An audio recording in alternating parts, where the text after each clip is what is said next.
আসসালামু আলাইকুম। তো মর্নিংয়ে সেমাই আর ব্রেড ভাইজানমু দেখেন। সেমাই ভাজবার নিকে ফার্স্টে কড়াইটা চুলাই দিলাম। এখন এক বাটি সেমাই দিয়ে দিলাম। আমি শ্বশুর বাড়ি থেকে নিয়ে আসছিলাম, আমার শাশুড়ি আম্মা দিয়ে দিছিল।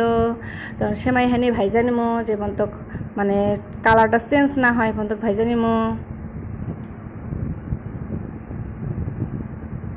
এই দেখেন কালারটা চেঞ্জের মধ্যে এসে গেছে। এখন নামায় রাখবো। এখন গাখির দিয়ে দেবো। তো গাখির দিম আমার সসপ্যান এটা মানে ছোট, তো আমার চুলার মধ্যে পড়ে যাওয়ার ভয় থাকে, তো তার নিয়ে আমি এটা দিয়ে নেই। তারপর দেখেন আমার বুদ্ধি, গাখির হানি চুলাই দিলাম। এখন গাখির হানি হয়ে আছে, দেখেন জাল হয়ে আছে, মেলা জাল হয়েছে। মেলা জাল হওয়ার পাশে এখন যে সময় হানি রাখছিলাম ওই সময় হানি ঢেলা দিব। ওই সময় গেলে ঢেলা দিলাম।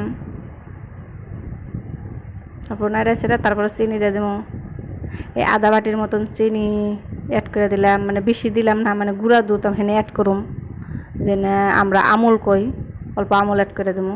পাশে আমুল পানি দিয়ে অ্যাড করে দিলাম। 3টে এলাইচি দিয়ে দিলাম। তো তার পাশে বাচ্চা থেকে শুকনো নারকেল নিয়েছিলাম, শুকনো নারকেল কুচি করে কাইটে দিয়ে দিলাম। তারপরে স্বামীর আবদার নারকেল দিয়ে সেমাই দেখাবো, তো নারকেল দিয়ে সেমাই দিয়ে বানাইছি। এই আমার সেমাই রেডি।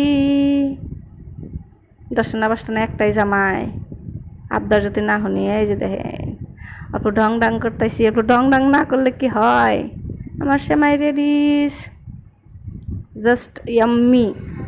তারপরে এখন ব্রেড বানাবার নাকি একটা ডিম নিলাম, মানে বাটির মধ্যে ডিমটা ফাটাই নিই। বাটির মধ্যে ডিমটা ফাটা নিছি, একদম কম নিমক নিয়ে নিছি।